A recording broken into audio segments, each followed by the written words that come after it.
I've come to Mount Rumney, east of Hobart, to meet someone who found their way into the wonderful world of mushroom growing by complete chance. G'day, Dean. Hey, Hannah. So nice to be in this magical part of the world. Thanks for coming. Yeah, and this sign, tunnel, gives a bit of a clue as to what's happening on your property. It does. So we're growing mushrooms in the old railway tunnel. Incredible. And how did this all come to be? By accident. We just happened to buy the house and the tunnel was part of the title. Just a knock on the door out of the blue from a person in the mushroom industry. Wanted to look at the tunnel and here we are. Yeah, let's go have a look, Have a look, yeah.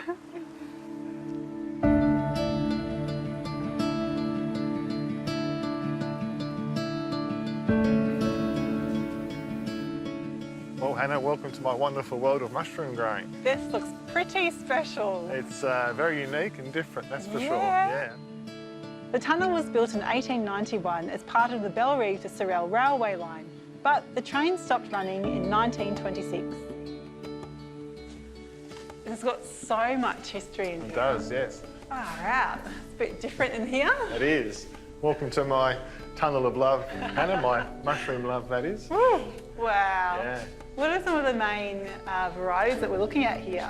Mainly you've got oyster mushrooms growing here and a few shiitakes as well. And they're all cold-loving mushrooms, so that's what makes the tunnel such a great place to grow, because these guys will be quite happily growing in lower temperatures. Yeah. What kind of temperature is it in the tunnel at the moment? It's a bit chilly. It's about 11 degrees currently, but in summer it's about 14 or 15, which is sort of optimal for these guys to grow in. They're looking pretty happy. Yeah. Everyone who grows mushrooms tends to start with oysters. They're hardy and they can tolerate some changes in temperature and humidity a lot better than other varieties. And they're kind of bulletproof, foolproof. It's like the gateway mushroom. It is, yeah, and they taste all right too. Yeah. So, very popular with the local Hobart chefs. And they're all growing on sawdust, is that right? Yeah, it's a substrate mix of sawdust, so it's got lime, gypsum and bran in it, and that gives all the nutrients that the mycelium needs to feed on. Yeah. And here we've got some rather massive shiitakes. They are. They're big in size, yeah, and big in flavour. Now, how come these ones aren't in a plastic bag? Yeah, well, shiitakes just like to be out in the open, and they love a lot of moisture. So if you look really closely here, Hannah, there's some sporing going on, fine mist. Yeah. One of my favourite things to see as well. It's incredible. Yeah, it's trying to reproduce. So the conditions are spot on for that shiitake at the moment. So, that sort of mist, that's an oyster mushroom. It's also sporing. That's cool to see. So Hannah, so far we've seen edible mushroom varieties, and now we're moving on to a medicinal strain. This is turkey tail. Ah, named because it looks like a turkey's Yeah, tail. absolutely. These are a great medicinal mushroom because they give you good gut health. I use them for the medicinal tinctures that I make. But you wouldn't want to eat this one because it's a bit like eating a bit of rubber. Okay, not the tastiest. Not the tastiest mushroom going around. I can see the top has got some fresh sawdust, but down below it's pure white. Yes. What's going on there? This is the mycelium, which is basically the root system of the fungus. So it's what's spreading throughout the bag and producing the fruit. Now, what are these good-looking beauties up here? Yeah, this is our lion's mane. It is spectacular. Can I eat that one? You can eat that one. Yeah, it makes a fantastic crab cake. Yeah. Oh, looks like a little animal. It does. I would have thought it'd be more delicate, but it's quite robust to touch. Yeah, it's got a great smell to it too. Mm-hmm.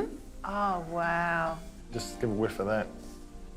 Wow, it's so distinct. It's incredibly earthy and obviously smells like a mushroom. It does, yeah. Yeah.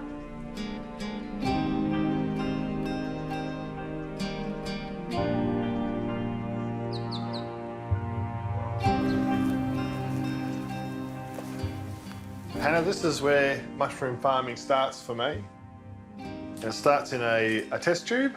This is a mother culture, so I purchased these from a lab in Belgium. And this is the purest form of mycelium I can get. So from this, I can produce unlimited amount of mushrooms. So I basically grow these cultures onto agar plates, and that's what we use to inoculate grain spawn. which is in this bag. So that's just a oat and millet mix that's been sterilised and inoculated. And then when it comes to the final substrate mix that we inoculate, you can see the grain pieces in here. Yeah, starting to take off. So is this pretty scientific, or is it something that the home gardener can do? I'm certainly no mycologist. I'm just a guy with a tunnel. But there is an element of science to it, and I love that element. But once you get the techniques right, yeah, anyone can really grow mushrooms.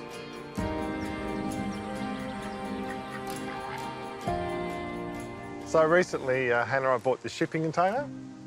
This is a few degrees warmer. So I'm growing a few different varieties which the tunnel isn't suitable for. Oh, mate, it's comparatively balmy. Check out these beauties. Yeah, so that's our king oyster. Yeah. And obviously that's the shiitakes that we grow. Nice. They look impressive, don't they? Yeah, do you reckon they taste pretty good? I reckon they taste pretty good too, so let's give them a go, eh? Chuck them on the barbie. Let's go. Yeah. Okay, Hannah, when it comes to me cooking mushrooms, I like to keep it very simple. Yeah.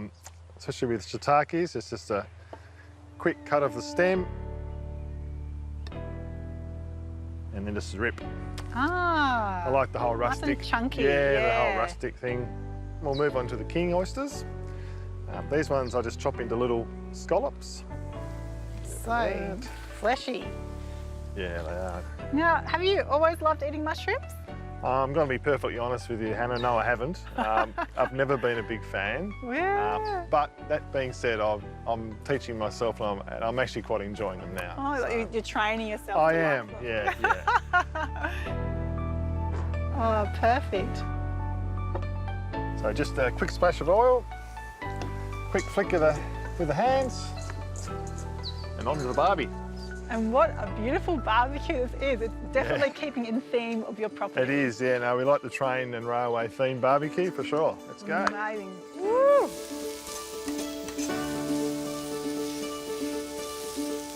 So nice and hot. Nice is the and key. hot, yeah. Yeah, you can hear, like the sizzle is real. Did you know much about mushrooms before you started being a mushroom man? No, I didn't know a lot about mushrooms. I was an electrician for a number of years and unfortunately lost my job through a workplace injury. And I was doing the mushrooms as a hobby at that stage. And I thought, well, maybe this is a sign to take things to full time and next level. And yeah, haven't looked back since. Now just a little bit of salt to finish off. Oh, it's smelling so delicious. And that's that.